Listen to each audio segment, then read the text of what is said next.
types ongoing as well in the country. We have digitalization, we have transformation of market systems. There's a lot of change going on. People seem to remember or focus on decarbonization and the rise of renewables only. But from an India perspective, we have the old workhorse, which has been coal. We have a potential new entrant, natural gas.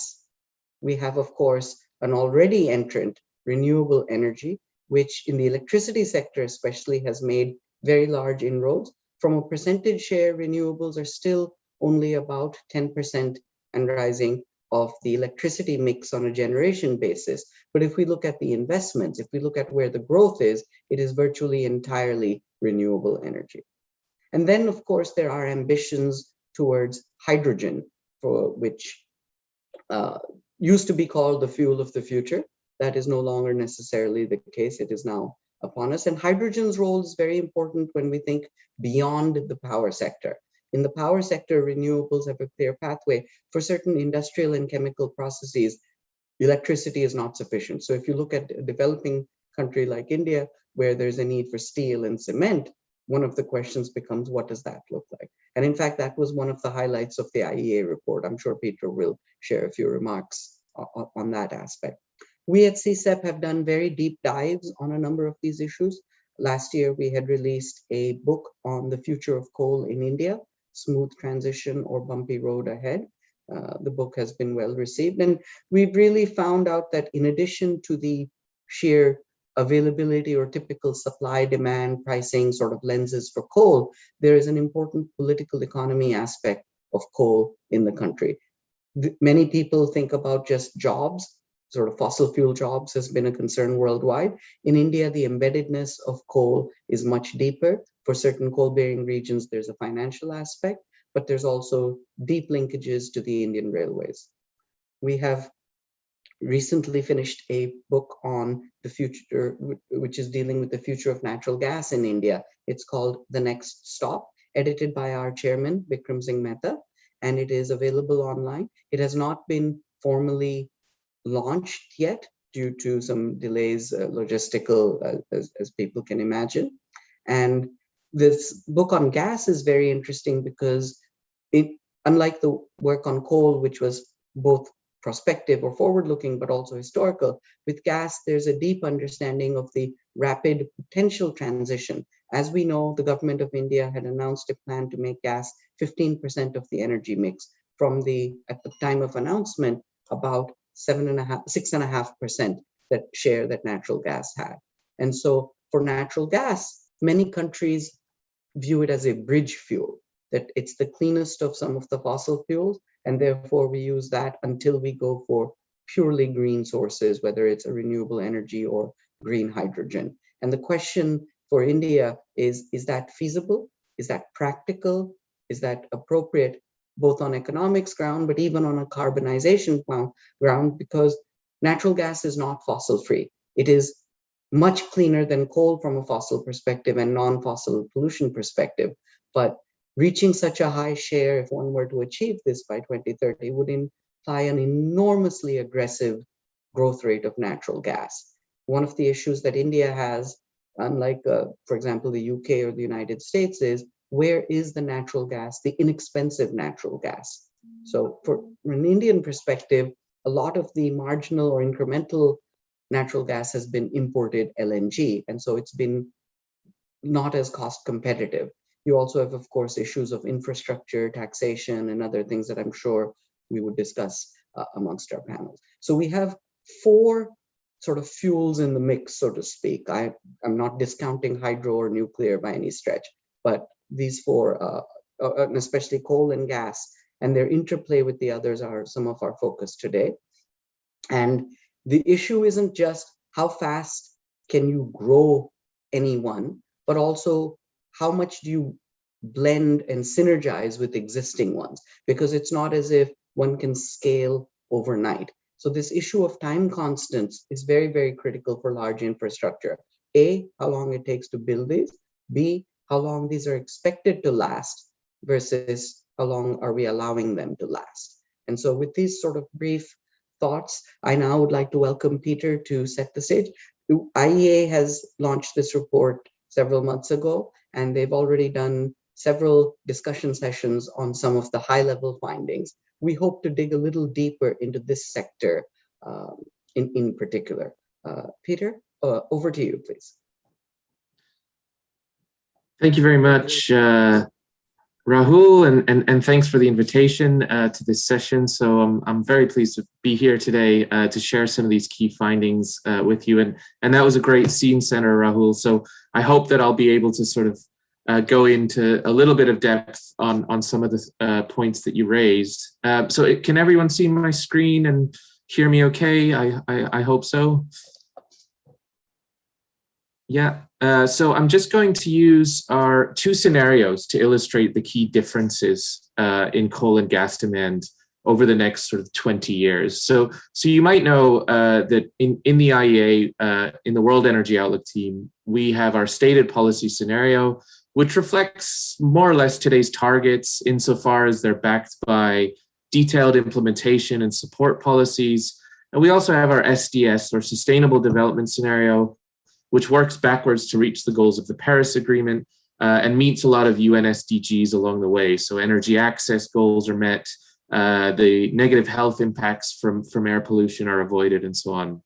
And so we have projections out to 2040, but there's a high degree of relevance here to the longer term focus on net zero. So in the SDS, India reaches net zero emissions by the mid-2060s, but its emissions overall peak much sooner, so before 2030 in this scenario. And clearly there's a lot of uncertainty there, but we try and explore these through our use of scenarios, which aren't forecasts, they just tell sort of coherent, internally consistent storylines about where the energy sector could evolve. So with that in mind, let's maybe just first consider the fuels in the context of India's overall energy mix. So as Rahul pointed out, all this investment is going into modern renewables. And so that really underpins growth in India over the next 2 decades. And a lot of that is for the power sector. And it really is underpinned by this massive expansion of urbanization and industrialization that happens in India over the next 2 decades. So, just as an illustration, the urban population swells to well over an additional 300 million people. That's like adding 13 Mumbais over the next 2 decades. Floor space doubles and so on. So there's a huge increase in steel and cement demand. But really what you see here is that modern renewables have growth in the power sector covered. The vast majority of new investments are made in that sector. So you can see as well that, of course, oil plays a big role, and that's driven by 300 million additional vehicles sort of purchased over the next 20 years. And we hear a lot about electrification, especially for 2 to 3 wheelers, but this is less prominent a penetration in passenger cars or trucks. So we still see a huge amount of demand grow for internal combustion engines, and the result is a 4 million barrel per day rise in oil demand. And that makes India the largest growth market for oil worldwide in this scenario. Now, if we consider coal, there's quite an interesting shift going on here, because over the last 3 decades or so, almost 3/4 of the growth in coal demand went to power generation. But this time it's dramatically different. Growth slows in power and gets concentrated much more into industry. And that's iron and steel and cement and other industries that fall back on coal.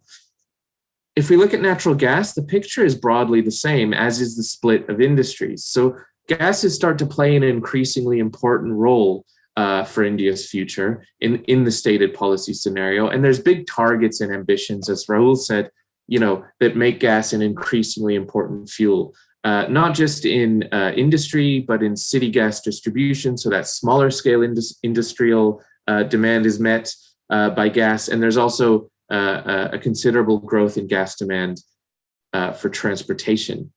Now, there's other fuels, of course, nuclear, as was mentioned, and we also see in the stated policy scenario a drop in traditional biomass. So that's a fuel used for cooking that gets displaced by LPG, by natural gas as well, and by electricity. But still, by 2040, there's still around 500 million people in India that still rely on this traditional source of energy for cooking and other sort of household uses.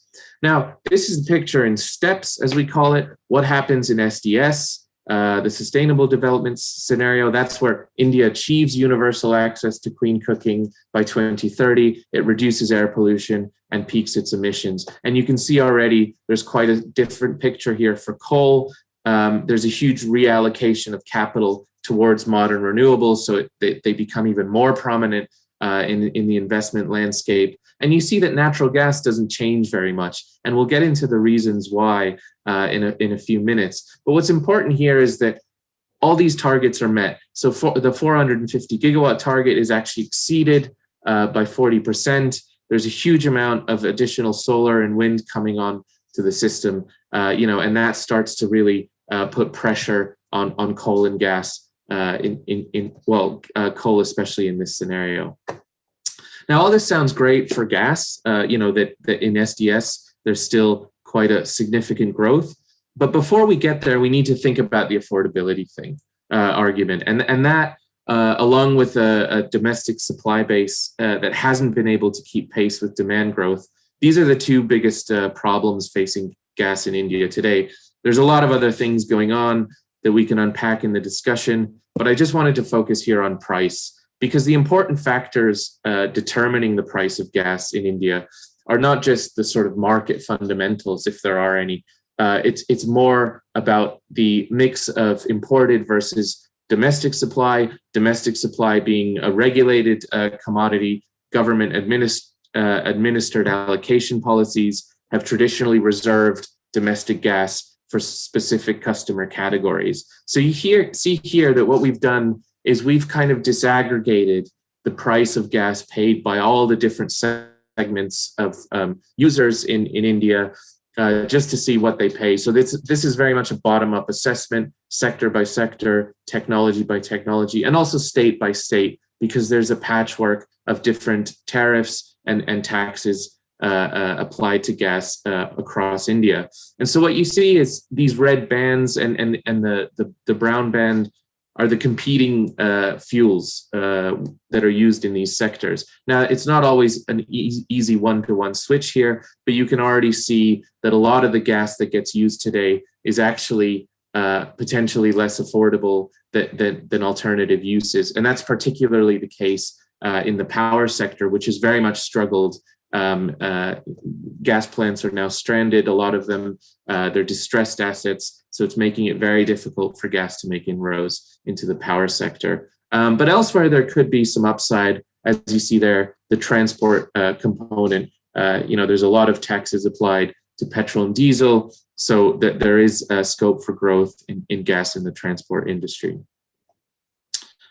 So let's look more closely at the impact of gas on emissions in both STEPS and the SDS. So as we know, gas is often seen as this transition fuel and a bridge to a low carbon future. And so there's a lot going on in this chart because we decomposed all the fuels and technologies to understand the drivers of growth in demand, and then considered what the impact on emissions are. So in the STEP scenario, gas grows by 150 BCM over the next 2 decades. So that's solid growth. And a lot of that is pure market growth, meaning gas connects to new factories, buildings, and so on. But there's also emissions reductions going on here, because the role of gas also means existing customers switch away from coal, they switch away from oil, and they end up using gas instead. And this avoids emissions. So we can see that as a credit to gas to help avoid emissions from switching. But still, the overall net change here, which is that orange dot for STEPS,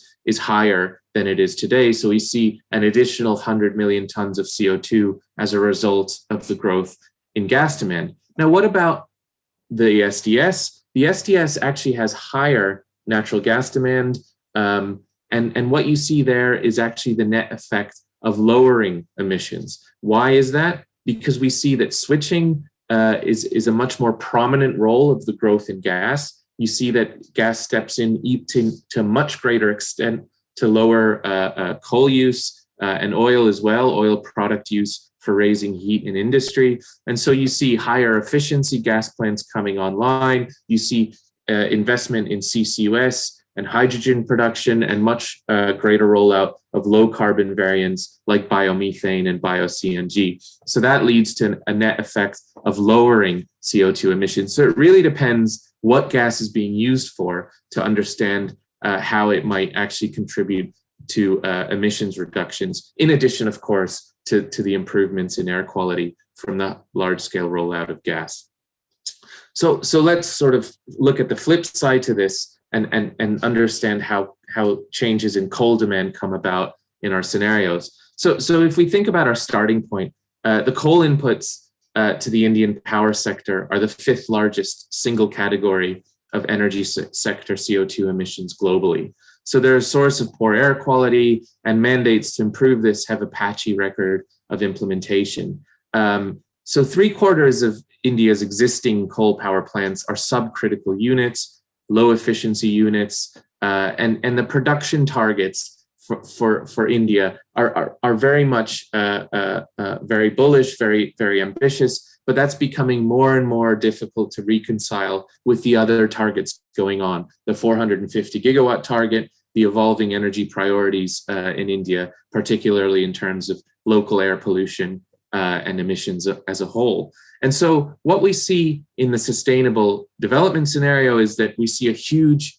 decrease in coal demand relative to what we might see in steppes. And the drivers for that are really reducing emissions from existing power plants. So you see those wedges there that are split into reductions in subcritical, supercritical, and ultra supercritical units play a huge role in getting India down to a trajectory consistent with the Paris Agreement targets. So, of course, that's a difficult challenge. You know, assuming today's level of utilization, we have 50 years left on a lot of these coal plants, and they would emit 25 gigatons of CO2, and that's equivalent to about half of India's cumulative emissions in the SDS. So avoiding that locked-in stock of emissions is very challenging, both financially and logistically, and obviously relies on a range of policy tools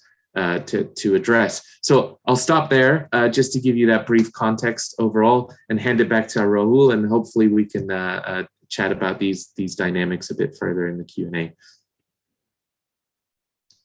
Thank you, Peter. And we definitely need to understand, because, well, one, of course, it's large numbers, large volume. So even small shifts add up and make a very big difference. Before I turn over to Swati, just want to make one quick observation that's relevant. You mentioned, for example, there's so many people relying on biomass, both today and in the steppes. I think it's important both for coal and biomass to understand capacity versus utilization, because in the biomass case, many of them now have access to modern cooking fuels. Right? But the problem is that their utilization rate of these has not been as expected. So, for example, LPG cylinder refills has not been sufficient. So there's still use of biomass. Similarly, with coal power plants, you're showing the energy side in your slides. So capacity of coal is one of the questions that we can really get into, because coal is still useful as a quote unquote firm source of power. And renewables are by far the cheapest new build only when they are considered as VRE, variable renewable energy. That's true for India. It's probably true for the rest of the world. Maybe you can share some insights, you or Sitapati have some insights, but we're not quite there yet on battery prices, so to speak. And so even if we do, we still don't dynamite the existing coal plants. I mean, there are countries which aim to mothball / dynamite their coal fleet. For India, with a growing demand, I think the first point is, can we at least reduce or plateau or peak some of these before trying to get them to zero? Because I think this push to zero is somewhat confusing, if not distracting, from steps to really get there. Swati, you have been managing, co-editing this large study that CSEP has finished on natural gas in India. And you've also been thinking a lot on transition issues beyond just finance, but all aspects. So maybe I could request you in your opening remarks to give some thoughts on some of these topics. Thank you, Rahul. Good afternoon to good evening to everyone. So I don't have a presentation. I'm just going to raise a couple of points based on Peter's presentation and IEA outlook, as well as the gas book that CSEP has come out with in the recent past. So one, I thought what was particularly interesting in the India Energy Outlook was the bottom-up tracking of gas in different sectors, because one of the main arguments that natural gas in India has had over the last decade or more is the traditional chicken and egg situation. Where is the demand? How do we put up infrastructure? This has been sort of the area where everyone has been conversing around. With the recent reforms, with the idea of 15% target, the supply side issues have started coming down. But then again, the key question comes, where is the demand? What we've seen, to my mind, how India differs from other countries is the fact that we don't have large anchor consumers, or even going forward, the idea of gas as a large anchor, having a large anchor consumer, is something that we will need to rethink our strategy. Why? Because in almost every country, gas is essentially used in power generation and heating. In India, we don't have heating. In power generation, we don't, it's a losing game given the LNG prices and given the fact that we have demand side tariffs, regulated tariffs on the demand side. So then what is the next sector that we can think about? Fertilizers. But then again, fertilizer demand will grow to an extent, but it will not grow beyond that extent.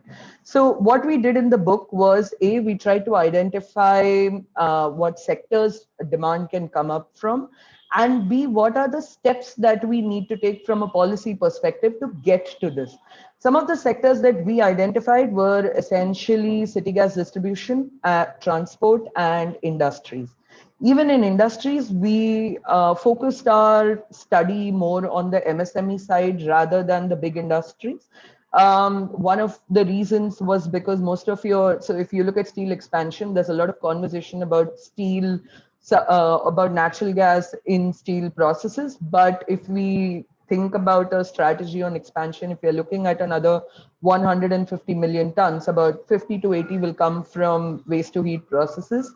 Another 40 to 50 will come from blast furnace itself. And the change that will happen on the DRI side of the steel sector. So then we thought, okay, we have a large... This is by what time frame? Sorry.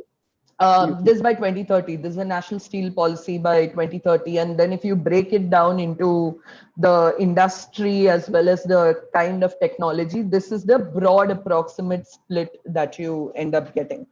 So then we thought, we have a large informal market and MSMEs contribute a significant chunk of revenues to India. So how do we think about transitioning in that sector?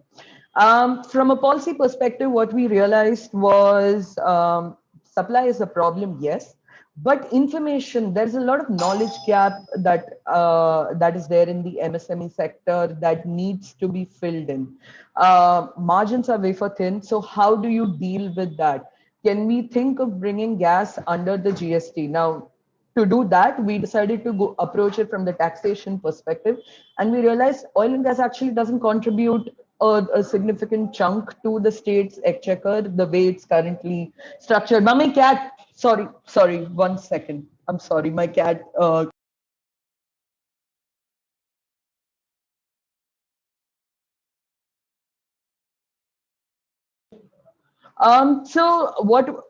My apologies. So what we decided was, we compared it to different fuels, and we realized that if we bring gas under the 5% bracket, it will actually help competing with a lot of the fuels in the MSME sector, particularly when we are looking at naphtha and fuel oil.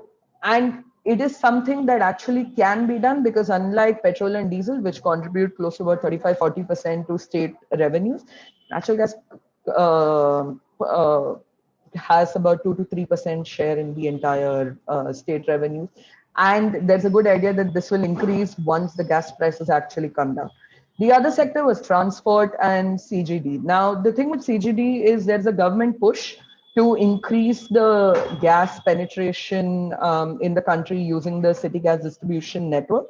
To that end, there is some movement. For example, we've seen in the last since 2000 since financial FY14 to FY20, the share of gas consumption in CGD has gone up to 30% from about 11%. From an energy perspective, given that we have gas in the non-energy sectors, it has gone up again from 19 to 30%. So there is considerable demand coming up in the city gas distribution sector. Price is again something that is helping this. I mean, if any of us have a CNG connection, PNG connection, we know how much cheaper it is to an LPG connection, particularly given the volatility in oil prices. What actually is a bit worrying is the fact that expanding your PNG network may not help in the financial solubility of the companies, because without having transport demand that underpins the PNG network, many of these countries may not be financially solvent going forward. So we need that transport demand. So then when we think about transport demand, there's CNG and there is also LNG for long distance freight.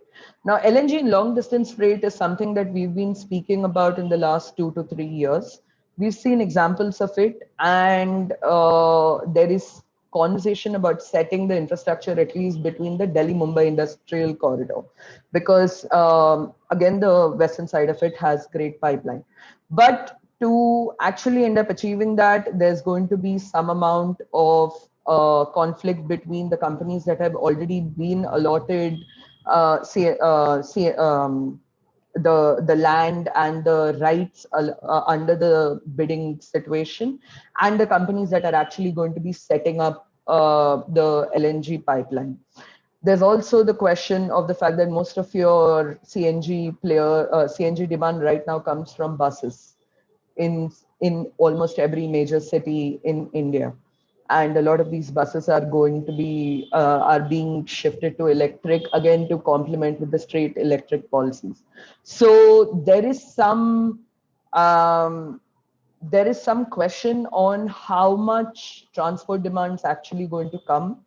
And the question is not how much demand, but whether this demand and the prices that then the revenues that the companies will get out of this demand will be enough to fund their expansion project on the infrastructure side. That is basically the key question that is one of the things that's being raised by the book. So I think on the gas side, these are some of my brief comments. Rahul, I think we'll take up the entire transitions issue probably in the discussion, because is that okay? Yes, of course. Thank you, and sorry to interrupt you. There was just a clarification needed on the timeline, because if someone says I'm going to double it, sure. This is the National Steel Policy of 2017, and it's about you're doubling almost your capacity, and that's enshrined again in the document. Absolutely, because timeframes matter for much of this. If I could now request Sitapati to just share his opening remarks. You've seen, of course, energy use plans, long-term plans across many countries around the world. You have a unique, both India insights as well as global. If you could just share your opening remarks. Thank you, Rahul, and good evening, everybody. And I am grateful to the organizers for giving me this opportunity.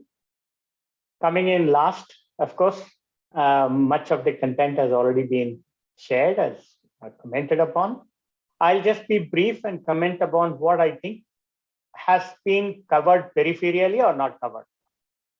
Broadly, the discussion centers around renewable versus hydrocarbon. But as Peter pointed out, Swati has pointed out, there's also intersea between hydrocarbons. There is a contest or a competition in the application. So we discussed coal versus gas, primarily in the power sector, maybe a bit in the fertilizer and cement, cement and steel as well. Oil versus gas, primarily again in the transportation and chemical sector. But we have not discussed coal versus coal. That is something we need to focus upon in the Indian context. And I take the example of both Japan and China as being examples, one which has done it in a very steady manner, that's Japan, and one which did it in a very, let's say, quick manner, but very effective manner, and that's China. So let me explain myself. See, we talk about substituting something with another fuel. That's fine. The issue then becomes one of transition. How do we manage and keep the finances and the marketplace running while this transition takes place? But in the case of coal, what we forget is, as Peter pointed out, much of our generation stock is pretty old. And it's essentially kept running for employment considerations, or I would say wrong notions of employment considerations. So there is nothing stopping us from acting like what Japan has done through the market mechanism of retiring plants well before anybody else. If you see the life cycle of Japanese plant retirement, it's much before any other country. Or China, which when it went on to a coal adding spree in the early 2000s, they stopped licensing subcritical and inefficient plants and actually removed them by fiat. So everybody talks about the 200,000 or 250,000 megawatts that China added in the decades in the 2000s, but they forget about talking about the 60, 70,000, 100,000 megawatts they pulled out of the system, which were inefficient. So if you track the energy intensity of electricity generation using coal plants in China, you will find that there is a sudden increase in the efficiency in this period. Unfortunately, India has not done that. Our planning mindset was essentially, how do I extend existing plants to get more out of the capital investment I've already made? And this was very important because all our electricity boards were cash trapped. And cash trapped for what? Again, it was a policy issue. They were by design cash trapped. So I leave it there. I mean, so even today, we have a lot to save. We can save a lot of carbon emissions if we allow the so-called now stranded assets, which have come into the market recently, to be allowed to go into the market and sort of buy fiat, take out the inefficient plants, which today have an efficiency of something like 27% to 30%. There's a huge stock we have, which is 27 to 30, which is operating still, I mean, off and on in the system, not very reliably, but it's there. So that's one major issue I have. The second thing is, when we say, let's say, substitution of fuels, we have to also look at the energy efficiency of the process. Substituting to today's energy efficiency is not good enough. When you substitute, you must also think, I'm adding new capital expansion, I'm adding new plants. So I must get something which is going to be at the forefront of technology for that particular application over the next 10, 20 years. Otherwise, you will end up with, again, the problem of stranded assets in that industry, not the power sector, but in that industry which we are investing in. This is something people forget. The third is, I think we come to the political economy. Why did India rely on coal, or why did China rely on coal? It's because this was a domestic fuel. They didn't have to pay hard currency or foreign exchange for it. It was cheaper to a large extent as compared with other fuels at that point in time using technologies of that time. And the cost was essentially built up with the government's own taxes. The government gains a lot on taxes, and Swati mentioned this briefly.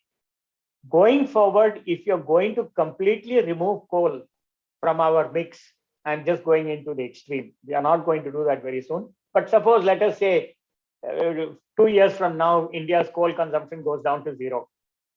Certain states are going to be extremely badly hit. And they are actually the poorer states in the Indian Union. So I don't think from this point of view, also it's going to be an easy transition. Something that, I mean, we tend not to speak of, let's put it that way. There are some other technical issues in the operations, and I just want to bring one or two. I'm not going to go into detail. Yes, gas-fired combined cycle power plants today are highly efficient, 64, 65% top range of the technology, compared to coal at, say, 44, 45 at best. But they are extremely intolerant to variability. The moment you take them off from what they call the mean continuous rating, the efficiency of a CSEP gas plant drops much faster than the efficiency of a coal plant deviating from its MCR rating. So we have to look at that when we are talking about marrying them with renewables. That's something, again, we have to look at what is it that we are getting out of that gas plant as compared with what is it that we are shifting. So that's another thing that we must look. This is okay. Yeah, nuclear, again, an option.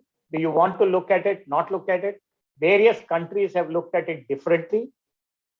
I would say with mixed results. I wouldn't support entirely, let's say, for example, Germany's opt out of nuclear for good reason, because they produce perhaps the best nuclear plants. So you lost some of the best suppliers in the process, but that's part of the game. So, but for India, given that it is a fuel importer, both for oil and natural gas, there should be some kind of general understanding that if we are reducing coal usage, we should look at the nuclear option once more. I'm not saying build extensively or anything like that, but it's something that we are not discussing on the table as if it's something not to be discussed. Okay. Finally, if we are to increase the renewable energy component and generate green ammonia and green hydrogen, there is a necessity to invest in newer technologies. Unfortunately, again, like EVs, where we missed the bus by not investing heavily in the technology development, we are doing the same thing with green hydrogen. We have been speaking about green hydrogen and green ammonia for the last, I think, 4 or 5 years, but I haven't seen any plant or investment of any significance, even where we think that it can make some sense. So I think if we decide, yes, green hydrogen is the way forward, is the fuel of the future, we would like to see some kind of intensive discussion leading to investment in R&D, pilot plants, the whole ecosystem.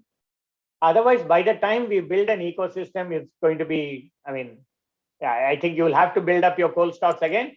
Once you build up your coal stocks, you're fixed for 15, 20 years anyway, as a minimum, because you're not going to wash away that capital expenditure. So in summary, I would say, yes, we should get out of decrease our carbon emissions. The way forward has been indicated. There are several plans which work towards it, and I am fully for it. Don't mistake me. But there is a need to consider how we transit out of coal, because access is an important issue. Sustainability is an important issue. I mean, financial and supply side constraints. So it is there are issues, they are real ones. Let's think of how we get going forward. So I would stop here, and then we'll come back when the questions come. Thank you. Thank you very much. You flagged a point that I'll have to not push back on, but try and ask you to elaborate on. But I just wanted to share how I thought we could have this discussion. Is there are a few follow-up questions from your remarks, but also some prepared questions that we had shared earlier. We will try and cover those in about half an hour, leaving us around 15 minutes for audience question and answers. So folks joining us online, please do type out some of your queries. Now, you've flagged a very interesting point on coal versus coal.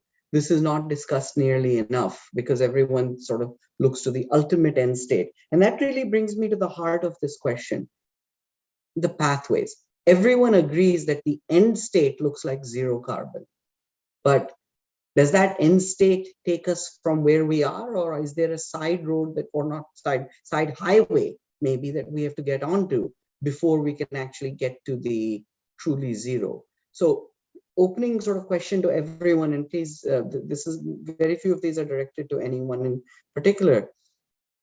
Is there an appetite, either politically or financially, to really do what China did, which is sort of say, we'll give one more round of ultra efficient coal power plants, cleaner, more flexible, capable? Or is it just that in India, there is a temporary so-called surplus of coal capacity? The plant load factors have fallen dramatically. Your flip that you didn't mention is, while we have some power plants that are inefficient, we also have underutilized, more efficient power plants, especially the newer ones, disproportionately owned by the private sector. There's a contracting issue there. So in a scenario where you've got a so-called surplus, I mean, let's not debate how much, how long it would last, etc., but there is a surplus in the capacity side of coal. This includes, of course, keeping your older ones alive to get to that surplus point. So in such a scenario, what would be the ability, appetite, or sanity in saying, let us not just have graceful retirements, but aggressive retirements? But if you go aggressive, then you would need to also perhaps add more coal. Or do you foresee that you won't ever need to add coal, except maybe, of course, the under construction around 42 gigawatts or plus or minus that is already under construction? Thoughts towards this? I mean, this is a key trillion rupee question.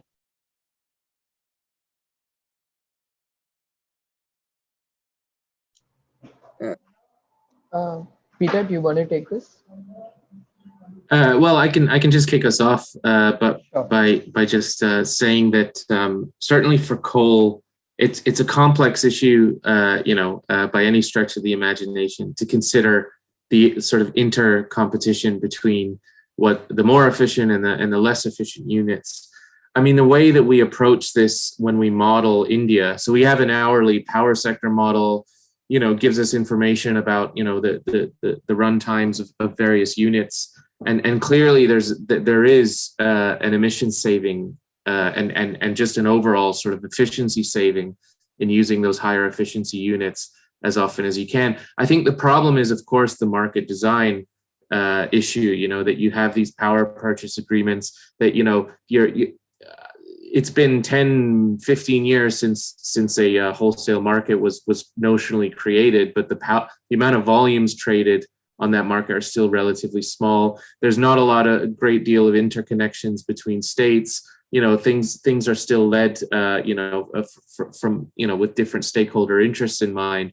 And so sort of cleaning up that entire sort of sector might allow for greater efficiencies, to come through, not just on, which coal plants run and when, but just the overall sort of dispatching of plant assets across the country. So I think that's a worthy goal to pursue, and at the IEA we look at that in quite some detail, especially as sort of renewable integration challenges come to the fore.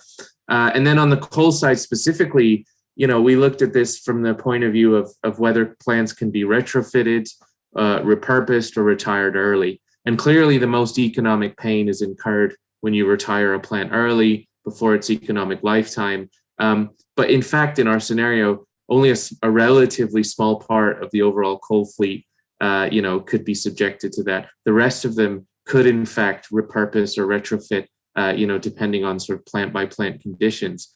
So that's something that, needs to be done, holistically, with a value chain approach to each plant, but certainly something that could be explored as a way of sort of easing the pain on that end. But I'll stop there and let others chime in. But just politically, globally, how would the world react if India says we're going to use coal for a finite period and reinvest in the sector. Now, that's where one would have to look at a marginal abatement curve equivalent or some technique to say this is worth it or not. But economics is one part, but funding and political economy and political acceptance is another. Would that even fly, or would the argument counter be given, well, let's push renewables on one side and natural gas would be the other option above and beyond this point? Sorry, I don't know, Rahul, if that's for everyone, but just one interesting part of this discussion is that natural gas, there's no guarantee that gas it will be heavily supported by the international financial community either over the next several sort of years. You know, we already see early signs that there's more scrutiny of their environmental performance, so on. So it's a challenge not just for coal, but also for gas to get, you know, to raise the finance that you need. And so we just released a report on financing clean energy transitions across the sort of emerging market and developing economies that found that, you know, for natural gas, 90% of debt financing has come from, you know, countries outside of developing markets for big gas projects, you know, for LNG and regasification projects and so on. And that's not a guaranteed flow of finance in the future by any stretch. So that's something that I think investors also need to be aware of, that it's not, there's no guarantee that capital will be forthcoming for gas either. Swati, can you share a little more about sort of gas's interplay? And I think one of the other things that would be interesting and important for India to consider is outside the power sector. I mean, in the power sector, there is a much clearer pathway. And your own report, of course, Peter, emphasizes that as one of the key findings, is a lot of the emissions growth is going to be outside the power sector because growth of fossil investment has slowed down dramatically in the power sector. Swati, are we there yet? In the sense, Peter, your slide on the prices versus demand by each of those 5 sectors was, I think, very, very telling. At one extreme, if it's worthwhile, people would go to gas, but clearly that's not the case entirely. So Swati, is it an issue of just policy support, or is it just the fundamentals, the economics, or what else is happening or can happen or could happen? So I'll just make a point in continuation to what Peter was saying. See, and also to tie in with what you're asking me right now. It's true that, you know, financing for coal and gas is going to be very, very difficult going forward. But India has recently signed, I think there are 10 oil and gas companies, multinational oil and gas companies that have actually signed MOU and are entering the Indian market in the last 2 or 3 years. So clearly these companies see India as a growth market. One way to look at it would be to say that, okay, because they anticipate that demand going forward in the global north is going to start diminishing or declining, and which is why they're expanding their market in Asia and other, not just in India, but also in Pakistan and several other countries in the Asian region. So there is also considerable pressure from investors. The recent Dutch judgment where Shell was given a judgment by the Dutch High Court is an interesting perspective. So while these companies may have money, it's going to be about whether their own investors and shareholders allow them to invest that money in the gas supply chain. Typically, it takes about 30, at least 25 to 30 years is a gestation period, particularly given the heavy capital intensive infrastructure nature of the infrastructure in the sector, for you to start recuperating, for you to start recouping your returns. And also given the fact that certain demand sectors in India are still regulated. So the prices essentially mean that your ideal 25-year discounted period is actually 35 or 40 years when you take into account the actual returns you'll get from something like that. But the flip side to this coin is India is going to require, Rahul, some amount of fossil fuels. I mean, you look at 2,500 terawatt hours by 2030, you think about 3,500 to 4,500 terawatt hours by 2040, by 2050. Even if you account for battery storage and for hydrogen, there is still going to be some amount of demand that has to be fulfilled either by gas or by coal. So and given the fact that we actually can do can mine coal domestically and even gas domestically to an extent, it's going to be interesting to see whether we go down. Personally, to my mind, I think given the fact that we've not mentioned gas in any of our policies, barring transport, barring PNG, compressed natural gas, compressed biogas, now the recent announcement, given that, so in sectoral approach, given transport, given residential cooking, and to some extent switch in industries, there is no stated policy that we are looking at gas consumption anywhere else. So given that, I think the other option is we will come back to coal, if not in a big way, the way we expanded between 2009 and 2014, it will be in some small capacities going forward. That's my personal take on this. In terms of sector and in terms of prices, this was something that I had alluded to earlier. To actually achieve, something that came out of the report of the book was it takes about 1.5 trillion rupees to set up a CGD network capacity of 1.5 MMSCMD. How are you going to recuperate this, because your PNG prices are barely a factor. It takes about 3,000 to set up one PNG connection, and the return you get on that is probably 300 or 600 rupees.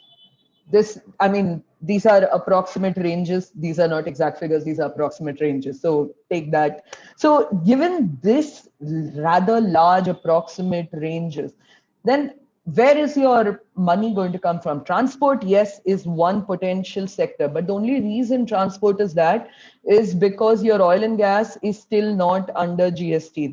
That is, petrol and diesel is still not under GST. The day we decide to actually homogenize petrol and diesel under GST, natural gas loses that advantage against petrol and diesel. Let us also assume that for the next 5 years, we are not going to put petrol and diesel under GST. We are going to keep them as it is.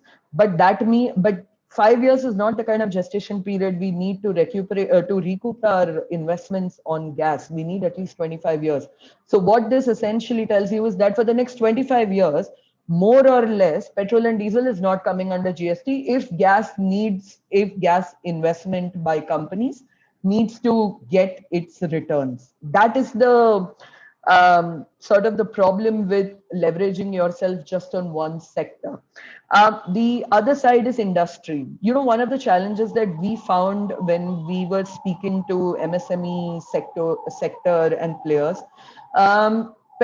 so your oil marketing companies have 2 or 3 different arms. So your naphtha, liquid, LSD, all of that is one arm. Petrol and diesel is your other arm. And there is a third arm which is also doing natural gas business. So these things sort of compete with each other. And if your LNG, if your gas distributor decides to sell you gas at a certain price, it doesn't take too long for your OMC to undercut them on the petrol side, or on the naphtha or the fuel oil side, because the maximum amount of revenues that they earn is from petrol and diesel. So until we don't control their revenues on the petrol and diesel side, it's going to be very difficult again for MSME to start competing, for natural gas to start competing with other fuels on the in the MSME side. So I'm just like, without giving numbers, I'm just trying to explain the complex political economy of substituting natural gas with other liquid fuels, because what we realize is it's not substituting coal in the power sector. That is something that actually, Rahul, your paper itself in the gas book that spoke about this. We're looking at high volume, we're looking at low volumes, high prices in case we decide to go ahead and implement time of day prices. But without that, it's very, very difficult in the power sector. So therefore, your competition is only liquid fuels, which is what the IEA study also ends up showing. But then it's a very intense and complex political economy when we're looking at the substitution. It's not just an infrastructure game. It's not just the traditional, oh, will I get supply, but it's also a little bit about changing mindsets and behaviors and actually implementing your regulations. So the Dirty Air Quality Act that has come into place by the NGT in the NCR region, how much of that is actually followed? There is still diesel oil being used in the NCR region, where the monitoring is the highest given the entire noise that comes about during your smog season, as I call it. So I'm just going to stop over here with these. Thank you, Swati. Yeah, you've raised a lot of flags. I mean, obviously, enforcement and following through on policies is a key one. And I think you've also set up you've teed up the ball very nicely for a future discussion we'll be having on the gas book when it is formally launched. So there's much more on gas that can be discussed. But stepping back, I mean, in some ways, gas fixes, if we talk of transitions, they are two types of usage or growth. One is a substitution side of it, which is in some ways much harder. But you've also got an organic growth that may or may not happen. So I'm going to start with an open question, maybe to Sitapati and Peter, with global lens as well, from their experiences. Is it just the economics in the sense that if something is cheaper than coal, we would have switched to it? So renewables have grown, not because India is inherent. I mean, it's not just because India wants to be green, but it's also because it makes sense. Today, the prices for solar, India has the lowest capex costs of solar projects in the world. Higher interest rates actually are a reason its per kilowatt hour prices are not absolutely the lowest, but they're still very aggressively low. So as we get better finance, and this is where that finance thread comes in, is there a premium that will not just remain, but grow to certain alternatives to the current equilibrium? And the current equilibrium to me includes RE in the gas, in the electricity sector. I mean, so we talked, Jinder, you mentioned about the hydrogen. Where are we towards that pathway, which is a longer term pathway? So the question becomes, A, how much do we see the premium? So for in the power sector, to get rid of coal means I need cheap batteries or cheap storage of some kind. That's not necessarily there yet. So how long do we see that away? And the flip question from that is, should India just wait? In the sense, continue what we're doing in the state of the art with the current trajectory and then ride the global wave? Because if you look at batteries, it's a global wave that's going to determine the prices, not inherently India's policies. Okay, can I take please, first, please. 2 quick comments on the past question of coal versus coal. First, if you look at the capacity that can be decommissioned, old plants, 27% efficiency plants that can be decommissioned without affecting our energy, it's quite easy. About 50,000 megawatts hardly contributes anything to our energy.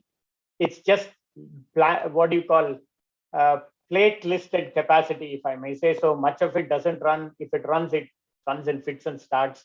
This is largely there as an employment, thing that people don't want. One question: if you're saying at one end that they're not used much, like their contribution is modest, but then their emissions and pollution are also going to be modest. Yep, correct. But then we are having a nameplate rating counted in our calculations. See, so that's the problem. And they have fits and starts, which makes the bigger plants difficult to operate in this regime. When I have a plant that operates, say, 2 days or 3 days a week and then shuts down again, I'm just giving an extreme example. A more efficient plant cannot have a flat run then. So that makes it very difficult both for the efficient plant and, of course, for the regulators, because one is financially cheaper than the other. Why financially cheaper? Because it's 30 years old. Its capital costs have been completely written down. So when it runs at 1.63 rupees per kilowatt hour. When it runs.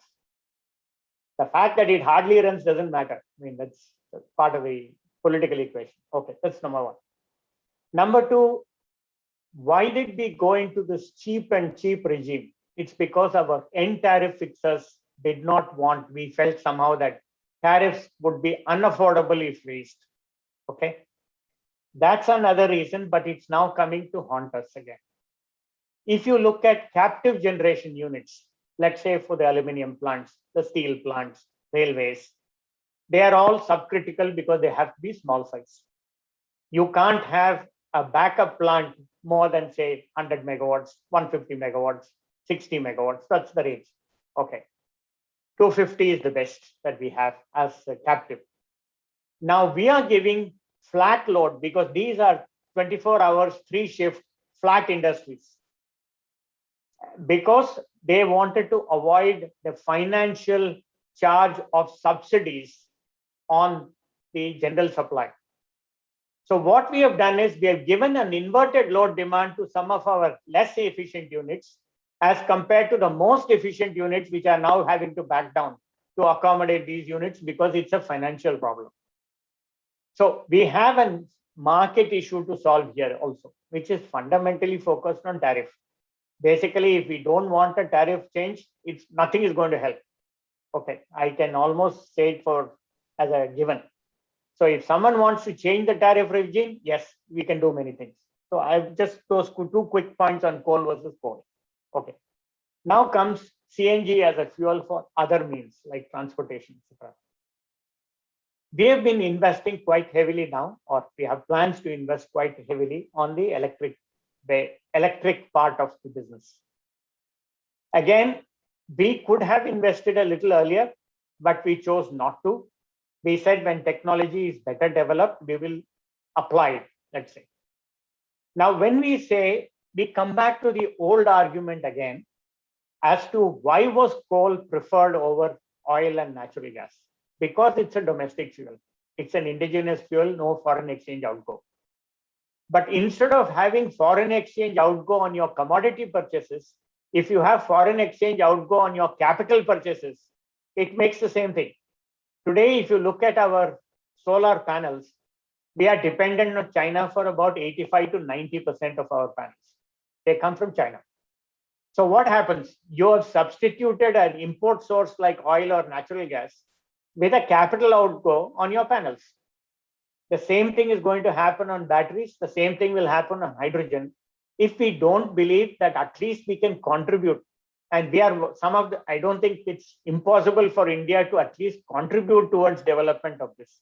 We may not make any breakthrough technology innovations or what have you, but at least we should have some degree of indigenous capability that we avoid this.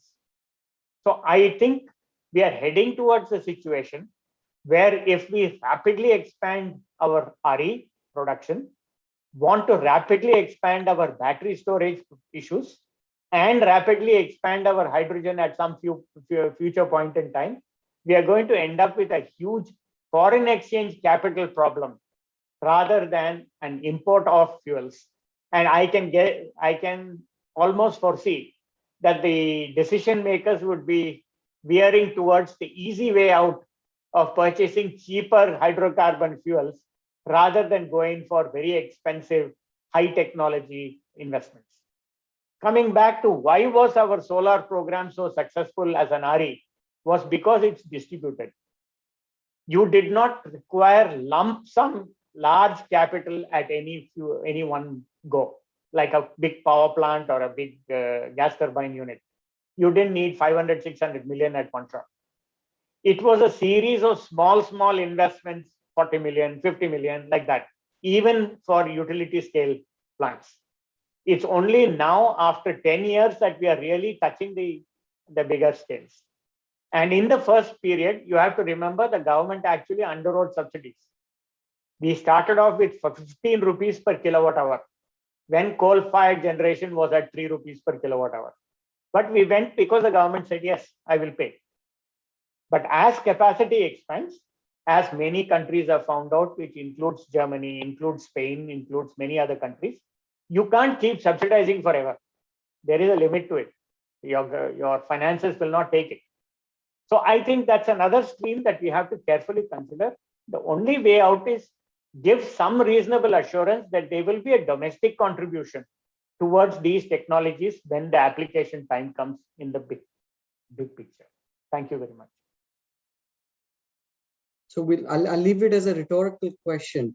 Is there a premium, and how much and for how long? But Peter, for you, maybe I could make it non-rhetorical. No, I think it's an excellent point, and harks back to the affordability issue, for gas and why coal has done so well. As you said, it's an indigenous, relatively cheap, non-dollar denominated. So all those factors come into play. And if we think, back to 2010, 2012, when you had Krishna Godavari and the big expectations for gas was that there would be this domestic supply to fall back on and to grow the market, and that just didn't materialize at scale. And you saw the response on the demand side. Demand just plateaued, fell back, and has fallen behind ever since. So there's just these fundamentals are really underpinning where the future is taking us. And at the IEA we often say, of course, if there's a policy push for gas, for its air quality benefits, for its ability to balance renewables, to play those kinds of roles, if that's recognized and remunerated, then you have a different story ahead. But the trouble is, of course, what do you do when you're facing these large scale investments needed, and to what extent do you subsidize?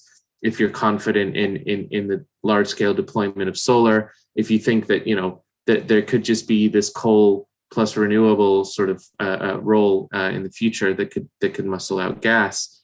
So these are the kinds of sensitivities that we've explored to see what level of premium gas could be before you start to think that it's maybe not a viable route to meet the goals that you set yourself. So in our scenarios, it comes out pretty clearly that gas can play a role in the SDS. Now, if we extend the time horizon, and if we think about net zero that could come about sooner, then the role for gas, your horizon shortens quite considerably, and the investments you make today, there's a bigger question mark over whether or which ones are viable. And then you need to start thinking about, is the infrastructure I'm building, is that hydrogen ready? Is it amenable to bioenergy, to using feedstocks to develop biomethane, and so on and so forth. So, there's all those new considerations that come into play.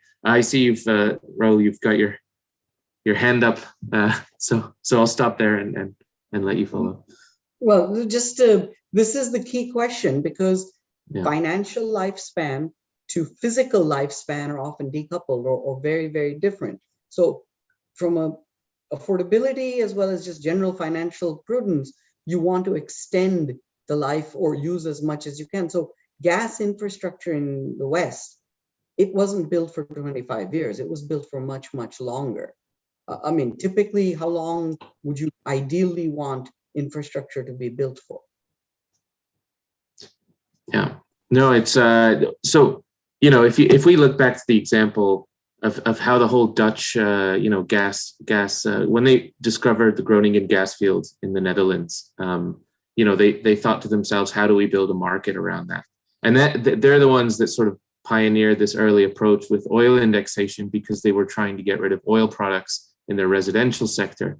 But what they had in front of them was as Swati said before, the anchor customers that they could sort of latch on to all that infrastructure development onto, and that was a captive customer base. It was an entirely different market model back then.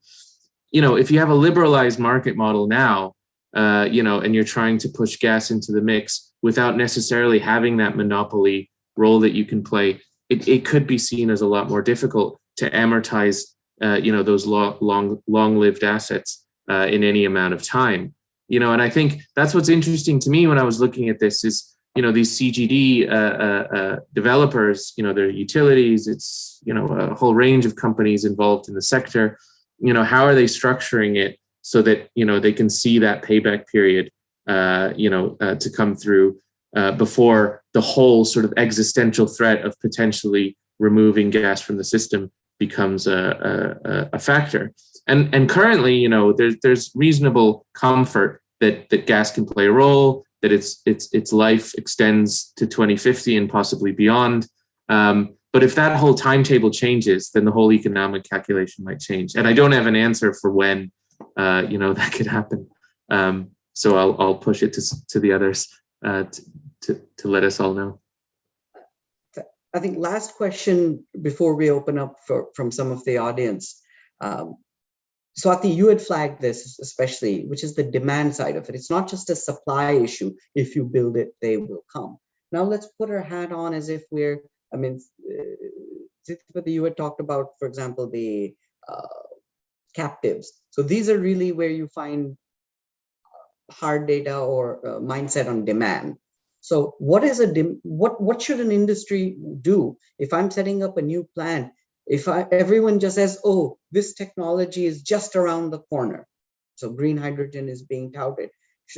Are they delaying? Are they waiting? Are they paying a premium? Or is gas sort of the accepted alternative? So I think some of the issue is uncertainty, not just regulatory or policy uncertainty, but just markets and economics uncertainty and lifespans. And this is a problem that the renewable sector has faced. When the solar was 15 rupees, then it became 13, 11, and kept falling. So the competition of renewables is not just with coal, but with future renewables. Because if I'm a state and I've got contracts that are 5, 7 rupees a kilowatt hour, and yet there are people saying that it should only be 2, 2.5 or less, then that itself is a concern. Any thoughts towards this sort of an issue? Please, yeah. You're muted. No, I think Mr. Chandar wants to make a point. Sir, do you want to go first? Okay, I just wanted to say that the commoditization of electricity has had some benefits. It's also given us some problems, which nobody has sort of stood back and tried to resolve. I'll give you an example, not from India. Let me go to Europe, which was the forefront of this kind of trading. If I was in Austria today, and Austria is a great place for hydropower plants. If I wanted to build a hydropower plant in Austria today to, let's say, supply additional load, the demand that there is there, okay, it might be cheap, but I would never be able to get finance for it. The reason is people will be looking at it as if it can earn a return in 3 years or 5 years, not in 40 years, which it can last. That's because the trading has made everything so commoditized. That's the same thing with this kind of mentality to say, I have a PPA at 5 rupees. The current price is 2 rupees or 2.5 rupees. Why should I honor that PPA? The reason is people have been sort of taught to think that today's price is the same as the price that was given when the risks were different, when the market was different. That's a competition of yesteryear. You have to honor it. Otherwise, there's no market. Finally, you will end up by breaking the whole market if this kind of thought process goes on. The second is, at some point, our markets do not capture the externals, the external benefits. And one of them is environment benefits. Okay. What it does is capture only the economic benefits, even if it was not distorted by taxes. And today it is distorted heavily by taxes and cross subsidies. So we have to look at what is it that we want as a society And if we want something longer term as a society, the society should factor in and make that investment. It might mean slightly higher prices. It might mean the government taxing differentially, which is it's doing anyway. So we have to look at it as a composite goal of a society. Otherwise, there's no way we can do it. If you look at it as a commodity and look at today's trade prices, or now actually they've extended it to day ahead and hour ahead trading now, which makes it extremely difficult to manage any longer term investments. So it will then veer around to smaller and smaller scale investments of a big volume, because then the risk goes down. But it doesn't mean that's your most suitable sort of supply capacity. So I'll stop here. Thanks. Swati, you were going to. I think from an industry perspective, Rahul, it would, it's not just about the technology, but I think it's a combination of policy and financing.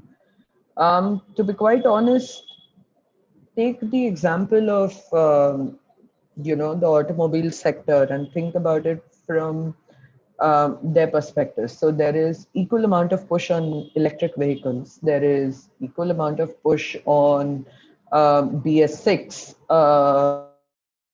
the efficiency on fuels. There is equal amount of push to go towards CNG. Where do you end up investing that money? Where, I mean, there is only a set pot of money. So what is the opportunity cost that you have as an industry? So, which is why I think it's not just about, like which technology is better, but more about what will be the cost of capital for that particular technology, and what is going to be the policy support that I'm going to get for that technology. LNG in transport, in freight, is not something that's a pipe dream or is still under under experimentation the way hydrogen is. It's actually happening in China, in markets like China, in Europe. What stops that in India? I mean, we don't have a policy push that essentially gives companies the confidence going forward, saying that, okay, we are going to support you in this particular timeline. So why don't you start putting in money in this area? It's the same thing with CNG versus EV, right? Where do you put your money in the assembly line at the end of the day? So can we think about, actually, if we really want to increase the potential for gas in the country, can we think about having some sort of debt financing schemes, at least in industries where you want to take away the dirty fuel, naphtha, fuel oil is bad for you. So can we then look at this particular sector and do a targeted, focused exercise on how do you deal with this particular sector, right? That your biggest competitor over here is coal, and it's fossil fuel. So can we then have a combination of having the dirty fuels policy, for example, which is only for the NCR region, to have it across the country? So that sort of pushes your state pollution control boards to start implementing pollution norms. That's one aspect of it. Coupled with that, then can we have something on the infrastructure? To my mind, I don't think the problem with infrastructure is that oil and gas companies have the money to invest in infrastructure. It's just that without an anchor consumer and demand, they don't know where it's in. So I'll just quickly wrap it because I'm seeing the time. I think it's a combination of both policy as well as financing mechanism that will actually help push demand or technology in for gas, at least in different sectors. Thank you very much. We have a lot of questions. Some you've been gracious enough to type answers to. I'll combine a few of them and just ask this point about carbon taxes. So there are implicit carbon taxes in India, like the coal cess, and there are high taxes on liquid fuels, drives the state finances. So is that the way forward, and by when, or what does that look like?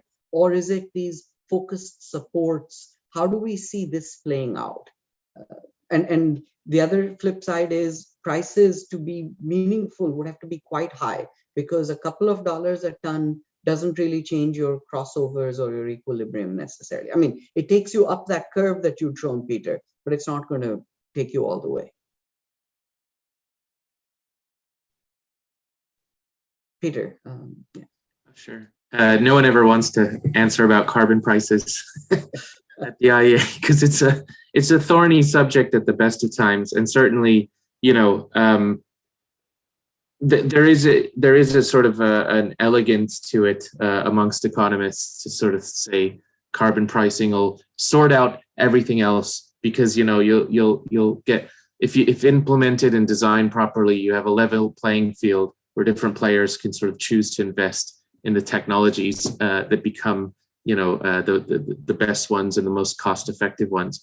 But I just don't think that it's the panacea that a lot of sort of observers think it is, simply because you need all of this to be backed by very well-designed, you know, other policies related to, you know, if you want to roll out solar or wind, you have to understand the variability aspects to it, the flexibility aspects. You know, a lot of system planning is required to go into it. So, you know, you can't just sort of unleash a carbon price and hope that the market will start sort of valuing the other aspects to this and the externalities involved beyond that. So, I mean, certainly it's part of a toolkit. And, you know, in our scenarios, there's an implicit carbon price that grows quite substantially, especially in net zero. And what that does do is it reveals some of these sort of preferences for different technologies, depending on their cost curve and their marginal abatement performance and so on. You know, and it's essentially what needs to happen if we need to see change on the scale that we need to reach, you know, those climate goals. So it's certainly sort of part of that. But again, it's just part of a suite of other tools. And certainly, you know, in the case of India, you know, it needs to be considered along those broader aspects, Raul, that you identified at the very start, you know, that we're not just talking about energy or emissions or even air quality. We're talking about jobs and economic redistribution and so on. You know, that all plays the part in planning and designing this responsibly and in a way that ensures a just transition. So those are the sort of official lines to take on that kind of thing. But one day we'll get an unofficial line as well. Sure. But to what extent might India look different than some of the other countries, in the sense some places are going to be and should be perhaps more forward-looking on the premium for CCS, carbon capture and sequestration, or CCUS, utilization and sequestration. And one counter question just becomes, why should India be at the forefront of that? Because it is a premium, for sure. And similarly, there's a talk of, even the IEA report talks of a growth of biofuels, biomethanol or bio-based, because you need certain fossil equivalent fuels for processes. And so feedstock, just as one extreme example, it's very hard to get away from that. And so the counter to that also is land, because for India, land is a severe challenge. So how, any thoughts on how India may or should be different? Is it just that India has less burden because of its emissions historically being low? So the deadlines that India should have should just be a little bit lower, by which time the technologies would improve? Or is there something more fundamentally different about how India should look at this? Sitapati or Peter or Swati, anyone? Let Peter start and then I will fill in. Peter. Oh, sorry, just, yeah, of course. I mean, briefly, your point about bioenergy is interesting because, you know, there's this huge amount of organic waste that could be put to productive use in India, and that's been long recognized. You know, there's a long legacy of using biogas and bioenergy in India. But, we still see a huge scale up in growth possibilities.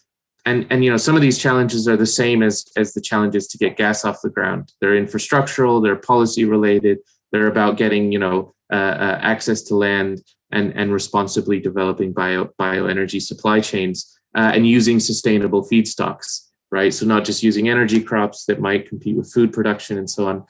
And the co-benefits, it's wild. There's so much benefit that you could get: reduced air quality, additional digestate, rural and economic development in the areas where you might see, a decline in coal demand in sustainable transitions. You could easily see a scale up in bioenergy.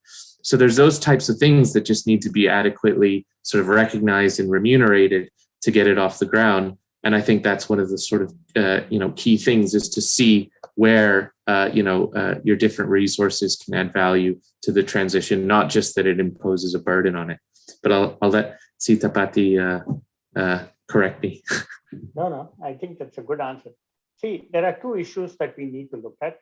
One is, as somebody said correctly, the availability of land near cities, given that much of the refuse is generated by the cities, where the land is the scarcest or the most expensive. So that's one constraint. And if you want to transport it to some off center, that's a transportation cost that you incur, which is probably more expensive than the fuel itself or the raw material itself. So it's something like ash transportation in power plants. So that's one. The second is, we have to be careful that any kind of technology or application for generation which releases methane into the air is probably as damaging as recovering the waste, simply because methane has a pollution intensity which is 22 times that of carbon dioxide. So given these two constraints, I think it will never become mainstream, but it's a useful adder. It's a useful supporter of all the anti-pollution sort of activities that we can think of. And yes, in small quantities, small packets like renewables, I think a lot of people will come forward to attempt it. But my suggestion would be better done in the smaller cities, or it would be probably more widespread in the smaller towns where it's rural interface. You get more combustible material also to supplement the bio-waste fuel stock, and therefore generate a higher percentage of methane than you can probably get in the cities. I'll stop there. Thank you. So we've exhausted our time, and let's set ourselves up for many more discussions that need to be had. But for closing remarks, or if you wish to add, what is we already know the easy answer: just fix the market distortions and everything will get better. But that's sort of a motherhood apple pie sort of a statement. It's easier said than done. It's a process, it's a journey that India is undertaking, and it'll take some time. So we know that, for example, we need to not just remove distortions, but also introduce time of day signaling so that we value the premium that cleaner or more flexible fuels have, etc. There's so many things that are reasonably well known. How we achieve them is a much different question. What else should India really be thinking about or worry about, or take as the flip side as an opportunity? What is not discussed? Any sort of last thoughts, if you have either a magic wand or a spare $1 billion in your pocket or $10 billion?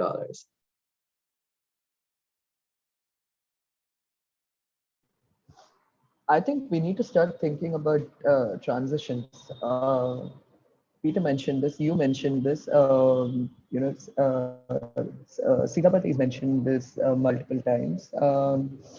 There is a very large number of people in this country who are dependent on fossil fuels, and it's there even in some of the questions that have come up, both from an economic point of view, from a financial point of view, from a social and a cultural point of view. Coal mining in India has been happening for 200 years. Assam, Digboy, Assam from about 1800s or early 1900s. So there is a large. At the end of the day, the problem's not just large governments, but it's an individual also. It's about changing that mindset. It's about trying to say, okay, hey, gas is good, or renewables is better. Yes, it's going to eat into your margins. How do you stop eating that? How do you stop that from eating into their margins is something that governments have to answer. But the idea that, oh, can I think about transitioning is something that an individual will have to think about.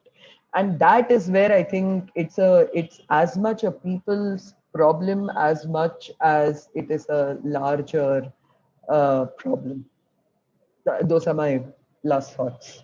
I mean, we would need a whole separate discussion on the transition issues. Absolutely. But I just thought that, it's something that we've not touched upon, the fact that this is not just a capital problem or a finance problem, but it's a people's problem at the end of the day. Like, what do you do about these billions? And we have 101.3 billion. What do we do about so many people who are employed in the sector, who depend on the sector?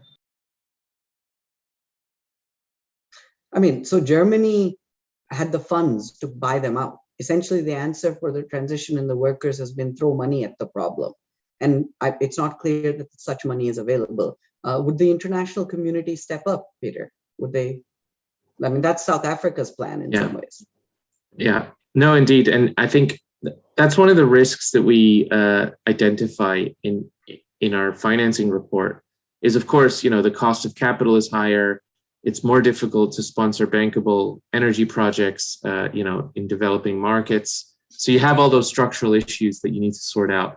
And then, of course, you have this huge ESG sort of movement, which could potentially crowd out investment, as we talked about earlier, more efficient coal, or potentially a company that has to sort of start from has a different starting point for its ESG, targets than these more sort of other companies elsewhere. So I think that we need to reflect on, in the run up to COP26, how do we sort of sort out these issues? Because I think that's one of the central parts of getting this whole transition, globally on the right track, is by pushing more money into emerging markets where the cost of emissions are, we calculated this at $5 per ton, on average across the spectrum, which is nothing compared to, having to build these advanced hydrogen networks in Germany. We can easily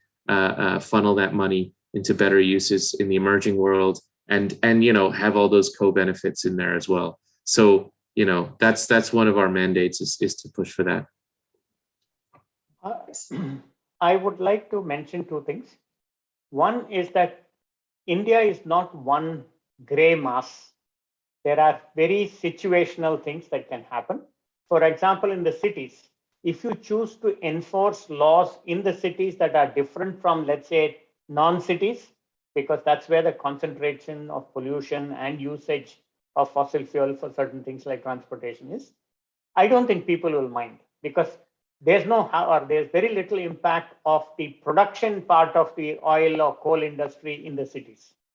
They look at their own pollution problems, their own medical problems as a consequence of pollution, and I think you'll get support, as been seen in the cases in Delhi, Bangalore, Mumbai, and so on. So that's a substantial amount of population. I mean, you don't want to think of the 1.2 billion. You can definitely think of the 100 million, 200 million that are covered by these large metropolises. So that's number one. Number two, I think more important than big investments or big ticket investments is to see that there is a pathway forward by looking at technologies that can be looked at as being feasible or applicable or not applicable. And let's see the seeds of such thought. My main worry about this hydrogen business is not that people are not talking about it or people don't know, and frankly, it's not rocket science right now. The fact is, no Indian large energy company has invested. I'm not saying coming forward to investment, because everybody is making announcements now. The question is, has anybody even put in, say, 50 million into it in a pilot project? Answer is no. That worries me, because we are now getting back to where we were in EVs about 4 or 5 years ago. We made the same noises, but at the end of the day, nobody invested in real research and development on developing anything in the EVs. We had a problem with imports. I mean, imports means people were against imports in general. I mean, saying, oh, it's domestic versus imported and so on. Then we changed our laws to make it more globally applicable. And now we are getting investments in the EV space. So there is also a time, but we have lost 3-4 years of precious time where we could have influenced the industry rather than be a follower. I think that's something that we have to look at. I think this is a wonderful observation that ties to everything together. Is the pathway isn't going to be just one. It's going to be a portfolio approach, to use your phrase, Peter, but also there's a risk to just relying on the big bang, $100 billion sort of scale. Eventually you'll get there, but whether you get there with just a couple or a lot of more distributed, organic, and sort of competing almost in some ways is an important thing, because investments of a certain scale are much easier. Because if you say I need a $10 billion investment to actually be somewhere, perhaps that's true in some global sense, but then you're down to just a handful of entities who could be doing it in India. A couple of the government entities, NTPC, CIL, Reliance, Tata. I mean, there's a handful only at this stage. And so that's a very different world. So that is one takeaway for this larger transition. The second point that I've also learned is we need to have many more such conversations, because there's so many points that have been flagged.